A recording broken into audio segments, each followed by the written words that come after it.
Bon, eh bien, bonjour à tous. Je reviens vers vous pour faire un petit point suite à une réunion téléphonique que les organisations syndicales ont eue avec ce matin avec la direction. Pour vous donner quelques informations. Alors, il y a plus de questions que de réponses, mais au moins vous tenir informé au fur et à mesure de notre niveau de connaissance.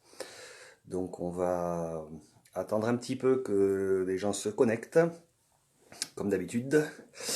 Et, euh, et après, on pourra démarrer. Salut Sonia.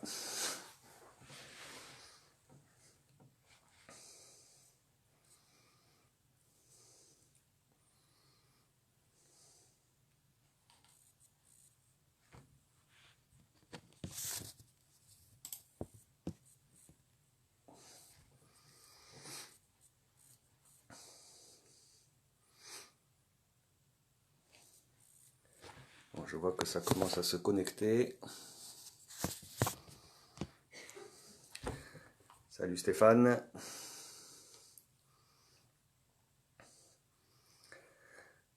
Salut Nico.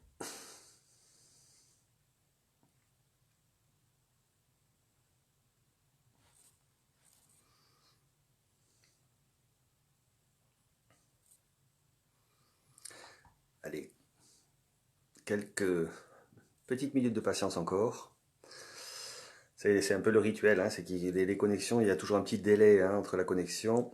Donc c'est important que je puisse commencer et que tout le monde soit connecté pour pas perdre trop d'informations. Après on peut y revenir si vous le souhaitez, bien évidemment.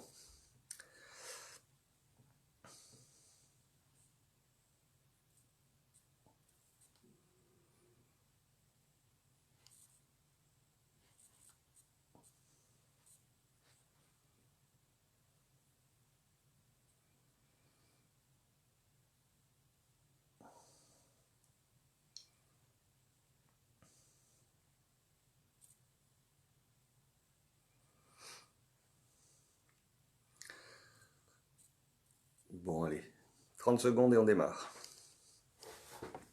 Salut.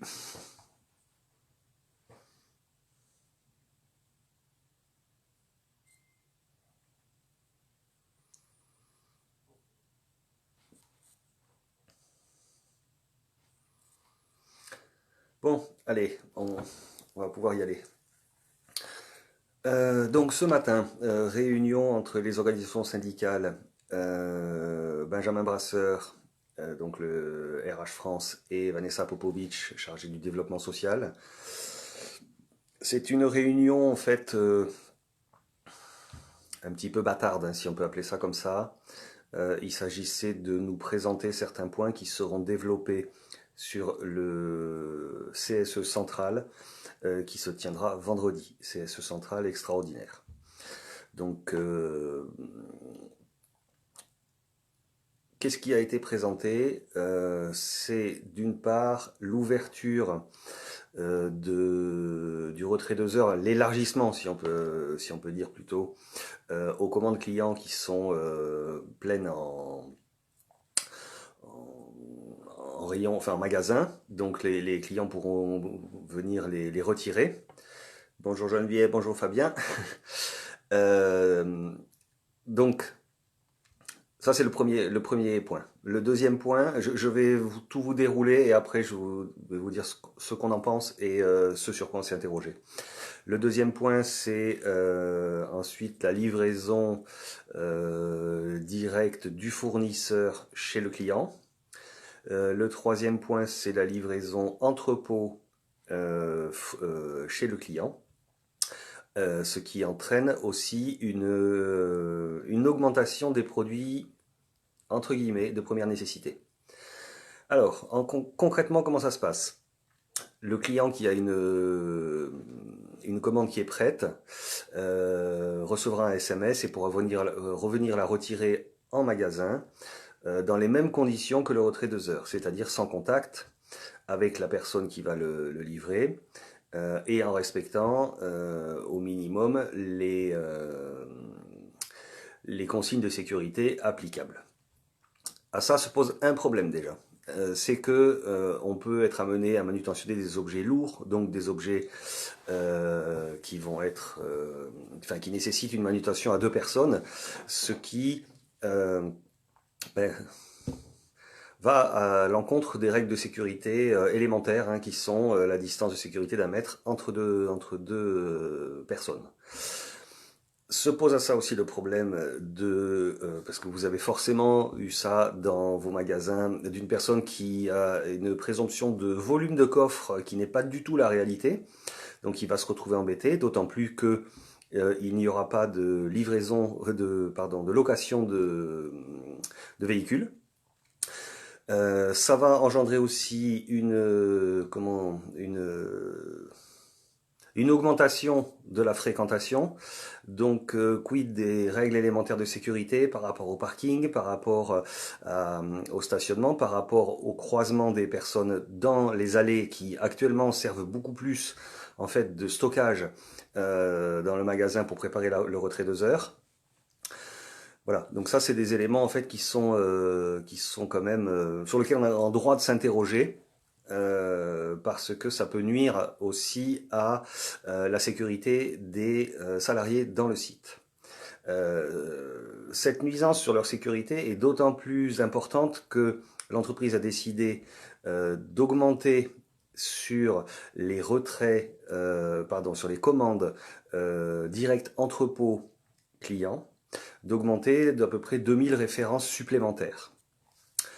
On s'éloigne un petit peu de la notion de produits de première nécessité. La saison du jardin arrive, alors est-ce un hasard ou pas? J'ai un petit peu des doutes. Mais il est clair que ça va engendrer beaucoup plus de flux à l'intérieur des sites. Donc ça va engendrer beaucoup plus de possibilités de ne pas respecter au mieux les règles fondamentales de sécurité telles qu'elles nous ont été présentées. Donc l'entreprise est engagée à 2 choses. D'une part, à veiller au strict respect de ces consignes. Donc charge à toutes et tous d'aller vérifier que c'est toujours cela dans les établissements. Et que c'était aussi basé sur le volontariat, puisque qui dit surcroît d'activité, dit augmentation du nombre minimum des équipes. Là aussi, il se pose un autre problème, c'est que quand on a, admettons, 20 personnes sur un site, on peut faire on va dire des couloirs de passage en respectant les distances, des espaces entre les personnes quand il s'agit de prendre son repas en salle de déjeuner. Si on double l'effectif, ça devient beaucoup plus complexe.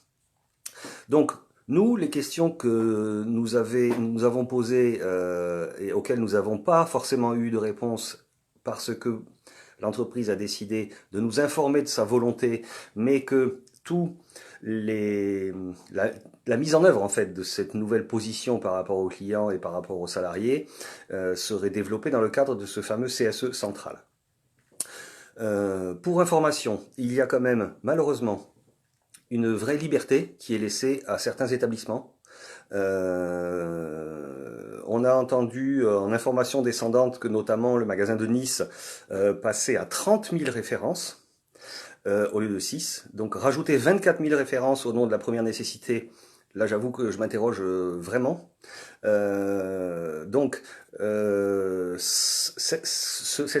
Cet état de fait qui se trouve sur le magasin de Nice sera peut-être pas forcément dans tous les magasins, mais encore une fois, on laisse une autonomie locale, mais cette autonomie locale est censée respecter les fondamentaux qui ont été développés au national. Donc là, il y a une contradiction vraiment profonde par rapport à ça, d'autant plus que si on passe de 6 000 ou 6 500 à 30 000, vous imaginez que le magasin doit être à disposition.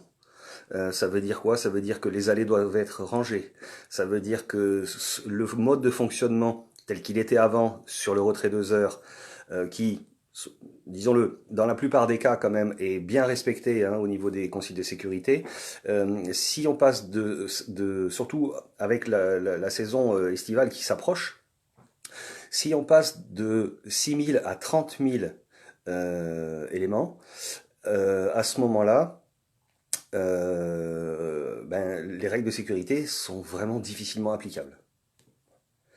Là, j'ai un message de Romain, donc que je salue au passage, qui me dit que sur Clermont-Ferrand, c'est pareil, hein, on est passé à 30 000 références. Donc 30 000 références, imaginez le travail supplémentaire que ça peut faire pour une équipe. Donc, de fait, on va augmenter l'équipe et de fait, on va la surexposer. Se pose aussi un autre problème. Vous êtes dans votre voiture, vous êtes contrôlé par la gendarmerie, sur votre papier, vous avez marqué que vous allez faire des courses de première nécessité. Donc je ne suis pas sûr que la maréchaussée considère qu'un rouleau à gazon, un salon de jardin ou un sac d'engrais ou de terreau soit un produit de première nécessité. Donc là encore une fois, bon après vous allez me dire c'est le problème des clients, certes, mais vous savez comment ils sont, hein, s'ils sont verbalisés parce que nous on a ouvert et proposé des produits et que eux sont verbalisés, ils vont se retourner sur nous. Voilà. Donc là l'entreprise reste relativement, on va dire, vague par rapport à ça.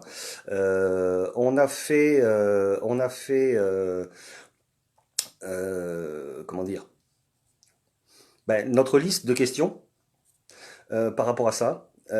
Donc, j'ai pas beaucoup de réponses à vous apporter aujourd'hui. Moi, le but de mon intervention d'aujourd'hui, c'était de vous informer de ce qui se passait et de ce qui allait se passer, parce que là, on va vraiment arriver sur quelque chose de compliqué et qui peut entraîner deux choses. Soit une surexposition, ça c'est un premier facteur qui est quand même assez grave.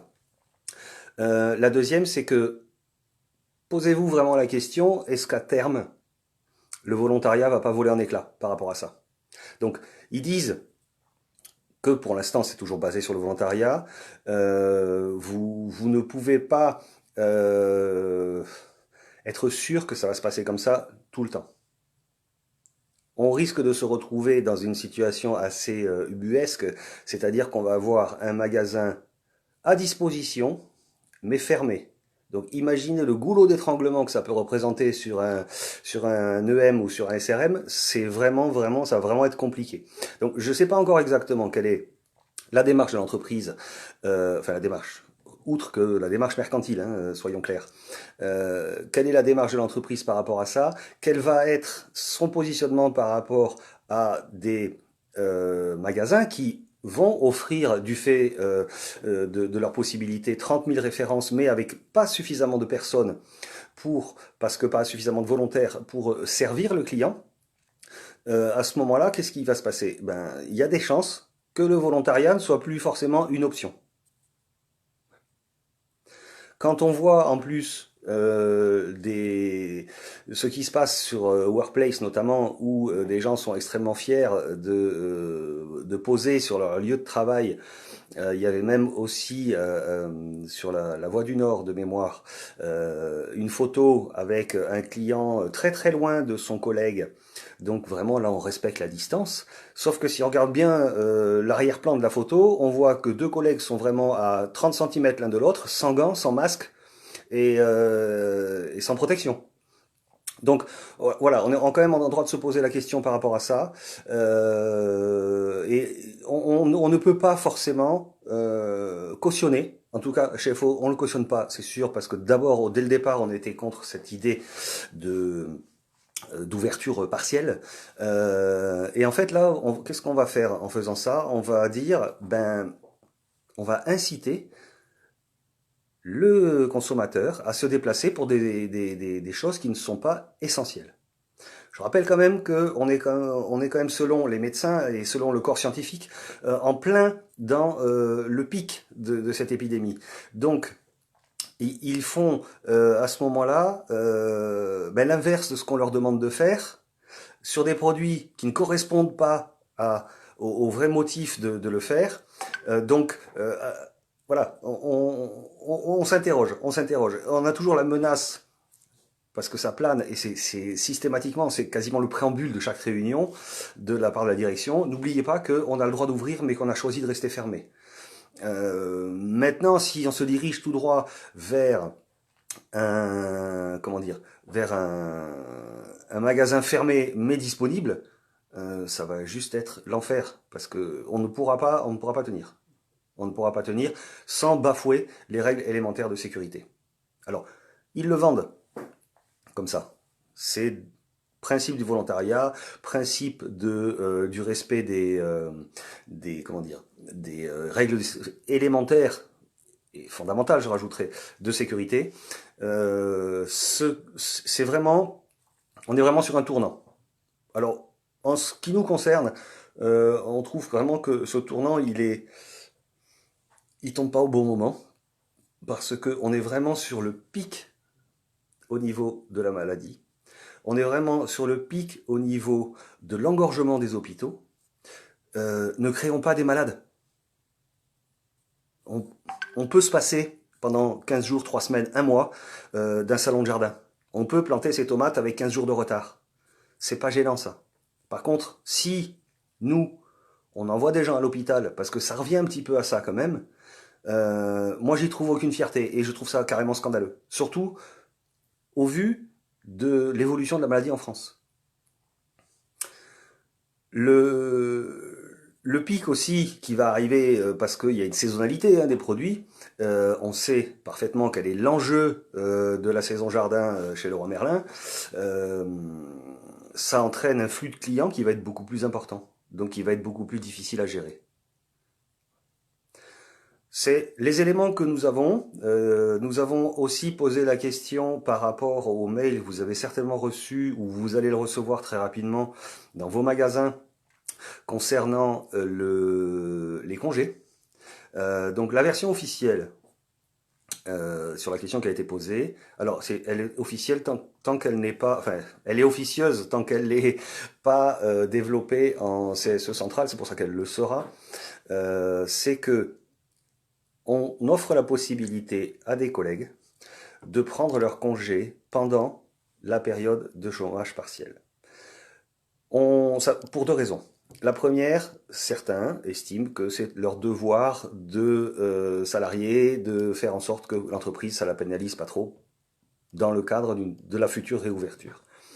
La deuxième, c'est que ça peut apporter aussi un complément de salaire, parce que vous le savez, si vous passez en congé, sur la période de ces congés qui sont posés, vous allez être payé à 100%. Donc c'est une possibilité que l'entreprise offre à ses salariés par rapport à ce qui se passe au niveau des revenus. A été posée aussi la question alors, pour finir avec les congés, la question que nous avons posée, c'est, ok, très bien, vous proposez ça. Maintenant, les personnes qui ne prennent pas de congés pendant cette période-là, seront-ils obligés et seront-ils forcés de prendre leur congé sans choisir leur date afin d'arriver à un solde à 0 fin mai? Est-ce que, aussi, ce solde à 0 fin mai peut être décalé à fin juin? Nous n'avons pas obtenu de réponse. Donc ces questions vont être formulées de manière écrite dans le cadre du CSE de vendredi, en espérant pouvoir vous apporter une réponse relativement fiable. Encore une fois, ce que je vous disais hier aussi, on est aussi dans une je lis une question en même temps. Oui, Laurent, je te réponds juste après. On est dans une configuration où tout peut changer très rapidement. D'abord parce qu'il peut y avoir des assouplissements ou des durcissements. Ça dépend de quel point de vue on se place concernant le code du travail. Ensuite, en fonction de la durée en fait du confinement et de la fermeture des magasins, la situation peut évoluer, la position de l'entreprise peut se durcir par rapport à ce qu'elle estime être prioritaire pour sa survie financière. Donc voilà, c'est des choses qui peuvent évoluer. Pour l'instant, on est un petit peu dans le flou. Il n'est pas envisagé à ce jour, je précise bien à ce jour, de faire des congés forcés, ni de les déplacer arbitrairement. Donc voilà où on en est. Donc Laurent me demandait, est-ce que tu peux nous en dire plus sur la prise en charge par l'employeur des 16% de salaire entre les 84% du chômage partiel et les 100% du chômage normal. Donc ça, c'est une disposition qu'a pris notre ministre du Travail en incitant les entreprises à payer ce reliquat parce qu'il serait désocialisé, déchargé, donc ce serait vraiment un coût, on va dire, moindre pour l'entreprise. C'est une question qui a été abordée cet après-midi. C'est une question à laquelle l'entreprise n'a pas encore répondu, qui sera de fait abordée aussi dans le cadre du CSE de vendredi. Donc on espère beaucoup pouvoir vous en dire plus à l'issue de ce CSE central. Voilà, je voulais faire juste ce petit point, hein, c'est pas forcément très complet parce qu'il y a beaucoup plus de questions que de réponses par rapport à ça, mais au moins vous informer que c'est en cours, ça va demander un petit peu de temps parce que les réponses sont données officiellement dans le cadre du CSE avant de les mettre enfin d'informer les organisations syndicales. Donc voilà. J'ai une question qui m'a été posée là. Voilà. Je suis en congé parental. J'ai demandé à ce que mes congés payés me soient payés et on m'a répondu que ce n'est pas possible. L'entreprise paye seulement si démission. Est-ce vrai? Oui, c'est vrai. Et c'est vrai, il n'y a pas forcément, il y a pas de possibilité de payer les congés payés parce que c'est un droit que l'on monnayerait un droit en fait. Donc effectivement, l'employeur a tout loisir de refuser cette demande-là. Attends, je crois que j'ai d'autres questions, donc ça c'est bon. Les commandes clients sont en augmentation et le et ce sont sur Internet. Voilà. Donc c'était un peu pour reprendre voilà, ce qui s'était dit ce matin, pour vous donner notre niveau d'information, pour vous faire comprendre aussi qu'on n'a pas forcément un niveau d'information que l'on souhaiterait et qu'on souhaiterait vous partager hein, à tous. Sachez quand même que voilà, on se tient informé au fur et à mesure. Le CSE central est vendredi après-midi. Je ne sais pas combien de temps il va durer. Donc, on refera hein, un point après. Alors, juste après, je sais pas. Ce sera peut-être pas forcément le soir parce que faudra qu'on nous, comment dire, on mâche un petit peu l'information avant de vous la redonner, de manière à ce que vous ayez, vous, une information correcte, quoi. Je regarde en même temps les questions.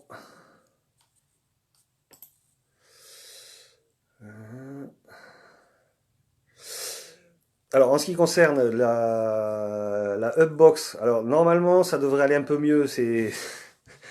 Enfin, moi, les retours que j'ai personnellement disent que on peut arriver à se connecter, qu'on peut prendre une partie de sa prime, la partie légale, en fait. Là, je parle de la participation bénéfice.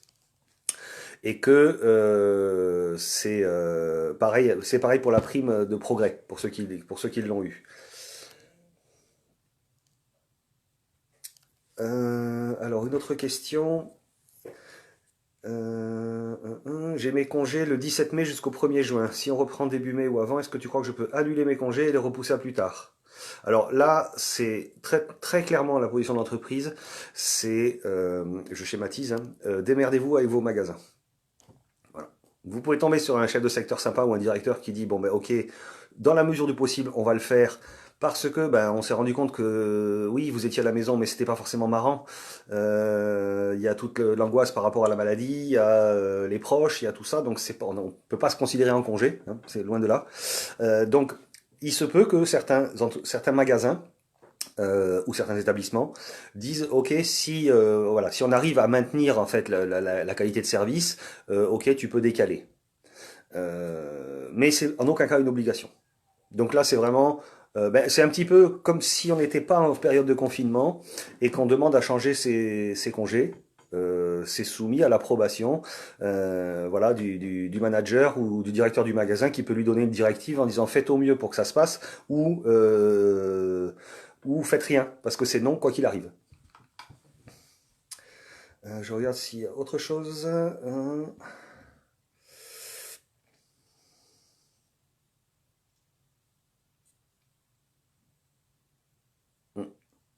Oui, alors après les déménagements, il y a une, on va dire une petite dérogation autour de ça, mais elle est quand même assez encadrée.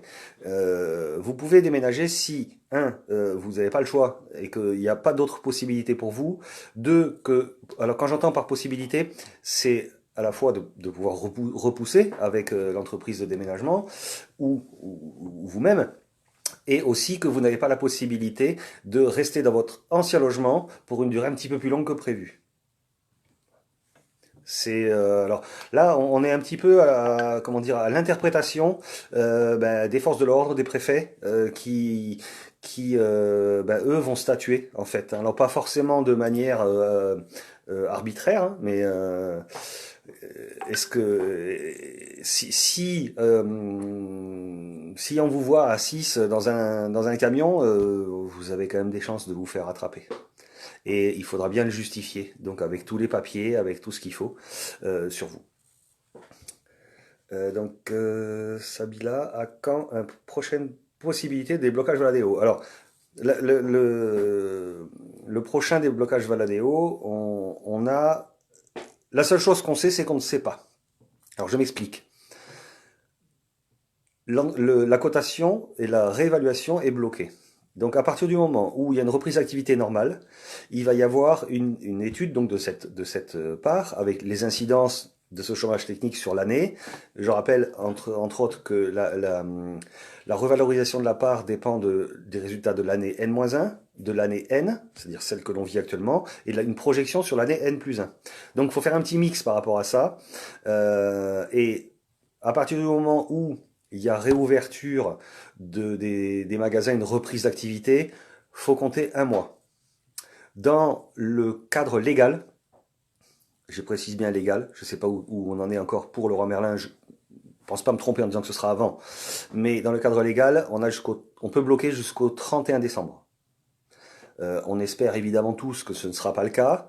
Mais pour l'instant, je ne peux pas vous donner de date parce que ça va dépendre à la fois de la reprise de l'activité, la date exacte, et ensuite de ce pôle d'experts qui va donner une réévaluation de la part.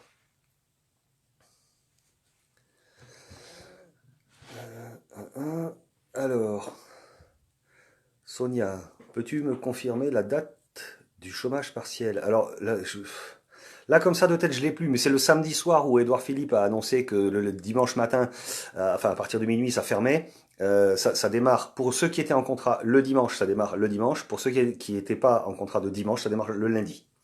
Voilà. C'est une demande qui a été faite auprès de l'administration fiscale a posteriori, c'est-à-dire ça a été fait 8 ou 10 jours après, mais avec une rétroactivité qui est affirmée. Il n'y a pas de souci par rapport à ça. Voilà. Je pense que j'ai répondu. Alors, ah oui, alors ça c'est une question un peu plus complexe. Alors, question de Teresa, en chômage partiel, est-ce qu'on reçoit une fiche de paye si le confinement dure? Oui, vous allez recevoir une fiche de paye. Les fiches de paye vont être adaptées obligatoirement parce que vous allez avoir une ligne supplémentaire qui va simplement dire oui, temps d'activité de telle date à telle date. Après, pour les volontaires, c'est différent. Pour les mandatés, c'est différent aussi. Et ensuite, activité partielle. Et tout ça va arriver en fait sur un nombre d'heures global correspondant à un mois de travail effectif. Question par rapport à Valadeo, est-ce qu'on risque de perdre de l'argent? Oui. Là, très nettement, oui. Parce que il va y avoir en fait alors c'est assez technique, je ne vais pas trop me lancer là-dedans, mais il y a la caisse de rachat, entre autres, qui fait partie des fonds. C'est comment dire? C'est un peu complexe parce que la caisse de rachat, il y a certaines actions qui sont cotées et d'autres non, bien que Leroy Merlin ne soit pas une entreprise cotée en bourse. Mais on peut avoir, et c'est ce que vous avez pu déjà voir sur votre compte si vous vous connectez sur Esalia, sur la part de plus-value probable. Donc ça baisse un petit peu, et c'est là que ça peut baisser beaucoup. Après, moi, je suis pas économiste ni devin. Il est clair que l'entreprise va se retrouver dans une situation assez délicate parce que si il y a, pour la première fois, hein, enfin moi personnellement ça fait 15 ans que je suis à Leroy Merlin, même quand c'était au plus profond de la crise boursière, on était à +3. À l'époque, Casto faisait -30. Donc on n'est pas habitué hein, à ce genre de score. Donc imaginons qu'on ait un score nul ou négatif. Ça peut engendrer un mouvement de panique auprès des actionnaires qui vont se dépêcher de tout retirer. C'est pas nettement pas ce que souhaite l'entreprise.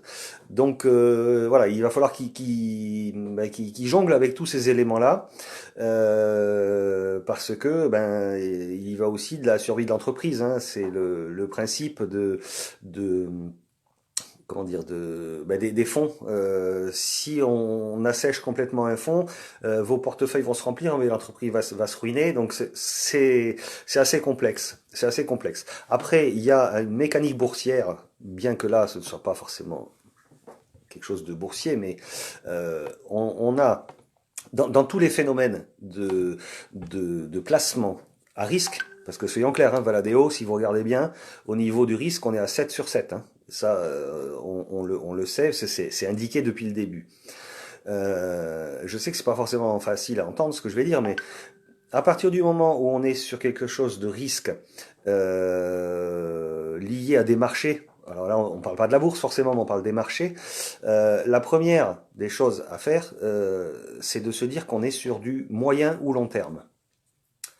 C'est-à-dire que si on perd 5% de nos avoirs et qu'on sort tout son argent, ben on aura perdu 5%. Par contre, si on a la possibilité de le laisser, on peut les récupérer, voire après passer en positif sur une ou deux ou trois peut-être exercices suivants. Voilà. Donc, mais je suis tout à fait conscient que ben, tout le monde n'a pas forcément cette possibilité-là, hein, parce qu'on a aussi des fois des achats à faire, on a aussi des études des enfants à financer, on a un projet immobilier en cours, donc c'est pas forcément évident pour tout le monde.